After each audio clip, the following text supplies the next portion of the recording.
자, 본격적인 가치평가 분석에 앞서 여러분께 질문 하나 드릴게요.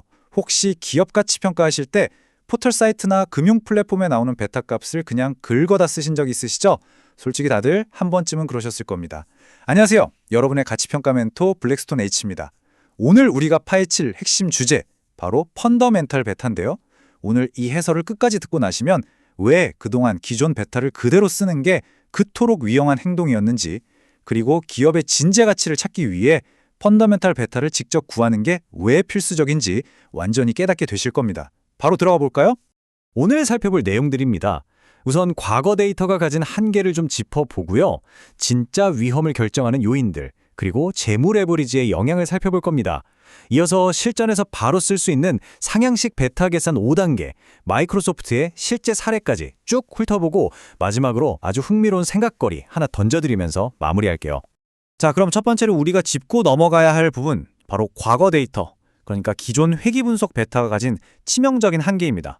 보통 우리가 쉽게 찾아보는 베타는 과거 2년에서 5년 정도의 주가 수익률을 시장과 비교해서 돌린 값이죠. 근데 여기서 진짜 큰 문제가 발생합니다. 바로 어마어마한 표준오차인데요. 실제로 글로벌 기업들 데이터를 쫙 분석해보면요. 이놈의 표준오차 때문에 이 회사의 진짜 베타가 0.8인지 아니면 1.5인지 통계적으로 전혀 확신할 수 없는 경우가 정말 허다합니다. 쉽게 말해서 과거 주가에 껴있는 노이즈가 너무 심하다는 거죠. 이건 그대로 가져다가 자기 자본 비용을 계상한다? 그건 진짜 눈 가리고 고속도로 한복판을 달리는 것만큼이나 위험한 겁니다. 그렇다면 과거 주가라는 껍데기를 버리고 진짜 기업의 내재적인 위험, 즉 펀더멘털을 보려면 뭘 알아야 할까요? 첫 번째 핵심 요인은 바로 사업의 유형입니다. 아주 직관적으로 한번 생각해보죠. 경제 위기가 와서 다들 주머니 사정이 안 좋아졌어요. 그럼 당장 구찌 같은 명품 가방부터 구매를 미루잖아요. 그쵸? 하지만 P&G가 만드는 애기 기저귀, 치약 같은 필수재는 어때요? 아무리 경기가 나빠도 안 살 수가 없단 말이죠.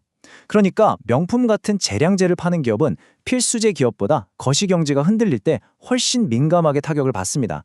당연히 사업의 근본적인 리스크, 즉 베타가 더 높게 뛸 수밖에 없는 구조인 거죠. 두 번째 요인은 바로 영업 레버리지입니다.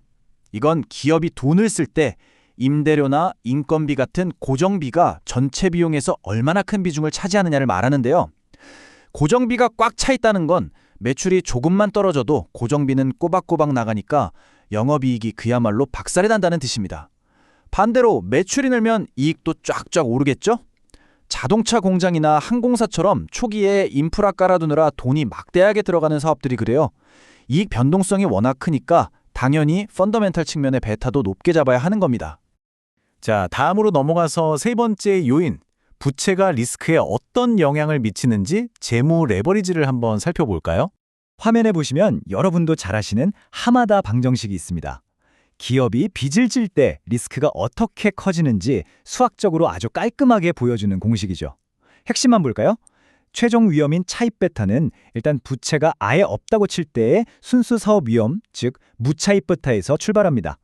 여기서 회사가 빚을 더 끌어다 쓸수록 자기 자본 대비 부채 비율이 올라갈수록 주주들이 짊어지는 파산 리스크가 팍팍 가중돼서 곱해지는 구조예요. 중간에 한계세율을 빼주는 이유는 간단합니다. 이자 비용 내는 만큼 세금이 깎이니까 위험을 아주 살짝 덜어주는 효과가 있거든요. 결론적으로 부채가 많을수록 주주의 진짜 리스크인 차입 베타는 커진다는 겁니다. 자, 그럼 이제 진짜 실전으로 들어가서 이 노이즈 투성이인 과거 주가는 던져버리고 우리가 직접 바텀업 베타, 즉 상향식 베타를 계산해 보겠습니다. 과정은 딱 5단계입니다. 먼저 1단계. 우리가 평가하려는 기업이 지금 정확히 어떤 사업들을 하고 있는지 싹 다 분해합니다. 2단계. 그 각각의 사업과 똑같은 비즈니스를 하는 상장된 동종기업 그룹을 찾아내는 거예요. 그리고 3단계. 그 동종기업들의 부채 효과를 싹 덜어낸 무차입 베타의 평균을 냅니다. 자, 4단계는요. 평가 대상 기업이 여러 사업을 하고 있다면 각 사업이 차지하는 가치 비중만큼 가중치를 둬서 기업 전체의 베이스라인을 접는 거죠. 마지막 5단계, 아까 봤던 하마다 방정식에 이 회사의 목표 부채 비율을 탁 넣어서 최종 차입 베타를 뽑아내는 겁니다. 어떠세요? 이대로만 따라오면 기업의 진짜 내재 가치를 반영하는 구조가 딱 완성되는 거예요. 여기서 진짜 재밌는 통계적 마법이 하나 일어납니다. 우리가 동종 기업들의 베타를 쫙 모아서 평균을 내잖아요? 그러면 개별 기업들이 갖고 있던 위아래 노이즈들이 자기들끼리 부딪히면서 싹 상쇄되어 버립니다.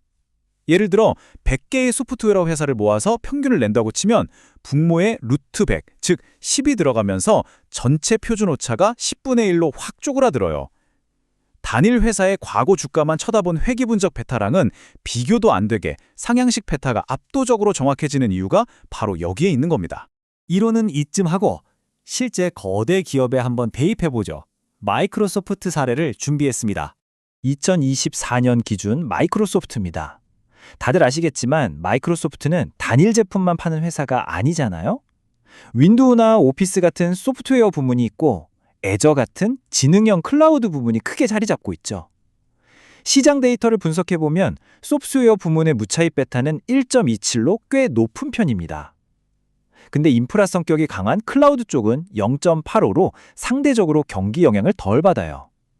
리스크 성격이 완전히 다른 두 사업이 섞여 있으니까 각 사업부가 전체 가치에서 차지하는 비중을 반드시 고려해서 가중치로 곱해줘야 하는 겁니다.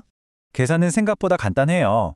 소프트웨어 부문 비중 66.85%의 무차입 베타 1.27을 곱해주고 클라우드 부문 비중 33.15%에 0.85를 곱해서 서로 더해주면 끝입니다. 그렇게 나온 값이 바로 1.13이에요. 이게 바로 두 거대한 사업부가 합쳐진 마이크로소프트라는 기업 전체의 진짜 베이스라인, 그러니까 평균 무차입 베타인 거죠.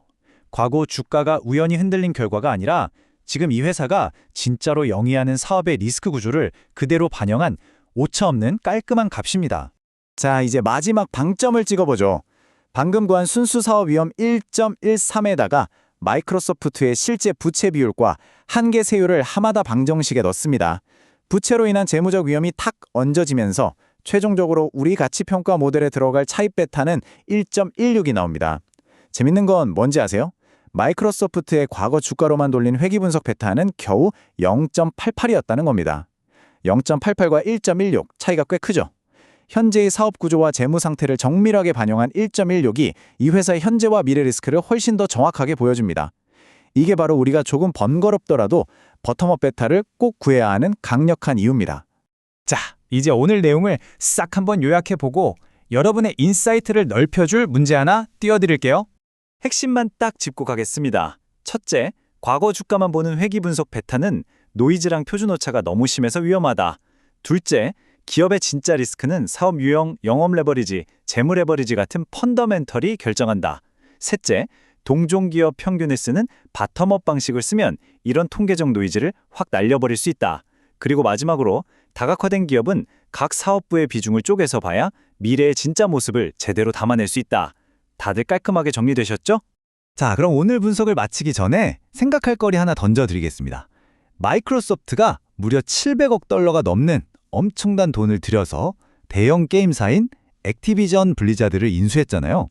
하룻밤 사이에 거대한 게임 사업부가 하나 떡하니 생긴 건데, 자, 여러분, 과거 5년치 주가만 쳐다보는 회귀 분석 베타가 내일 당장 이 극적인 사업 구조의 변화를 반영할 수 있을까요? 절대 못하죠.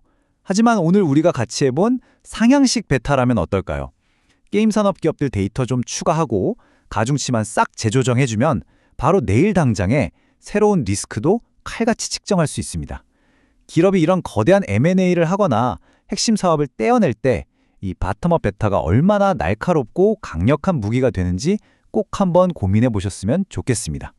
자, 오늘 가치평가 해설은 여기까지입니다. 지금까지 여러분의 멘토 블랙스톤 H였습니다. 감사합니다.